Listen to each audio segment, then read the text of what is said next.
Osha, Ms. Heidi Keys, and Mr. Stephen Kalwasik. The question is, does the City of Norwalk have the ability to raise funds for facility improvement in addition to the $6 million currently available? Please address the City's current limitations to take on additional debt. May I motion? Oh, go ahead, yes. Mr. Suarez. Yep. I like how you guys play nicely with each other. That should be a model for all of us and for all of us. Today is what counts. Thank you. Actually, we need a long range plan to be able to realize what we need to do and what we need to improve. That way we have a concrete handle of the amount of money, or hopefully a concrete handle on approximately the amount of money we need to make capital improvements to our schools and address all the needs we have. We have to keep an eye on what our bonding is and whether it's getting too high, which it is precariously high right now after the Waypoint bonding of $104 million.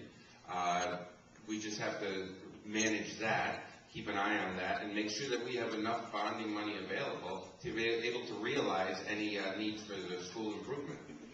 That comes from doing a study, seeing what the number is, and planning accordingly into the future, and making sure that we have that bonding ability available to us, so we don't bond projects that may never get built, and limit what we can possibly get in the future to help build these projects and capital improvements for our schools.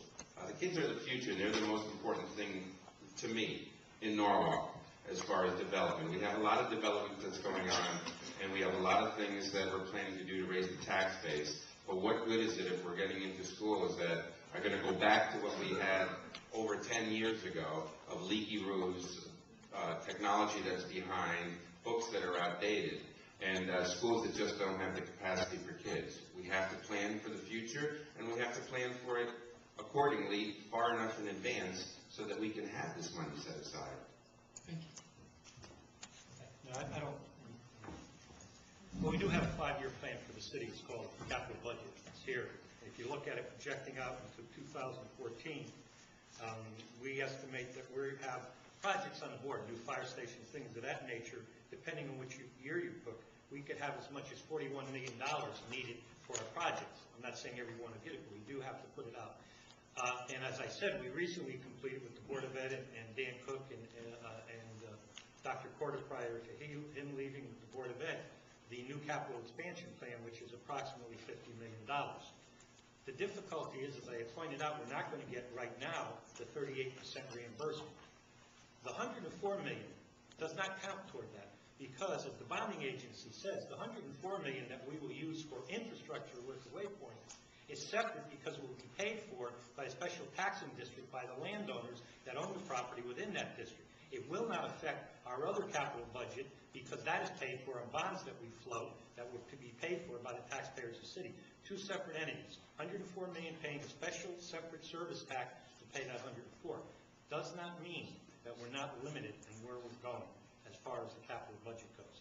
We are just now beginning, as well intended that $150 million was. When that started, our debt service was $11 million. It is now up to about $24 million. So now, to pay that $150 million for our great schools that we have now, the cost comes due. We're gradually reducing that debt, and in a few years we might have some opportunity to implement a little bit more. I think working together, we can do some planning for the future schools.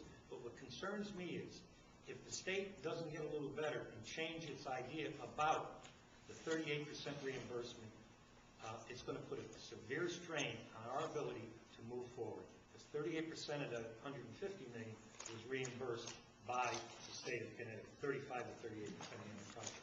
Those are the difficulties we face. The city does have a long-range capital plan, and the Board of Ed is now coming up with theirs, and we have to meld the two. Thank you very much.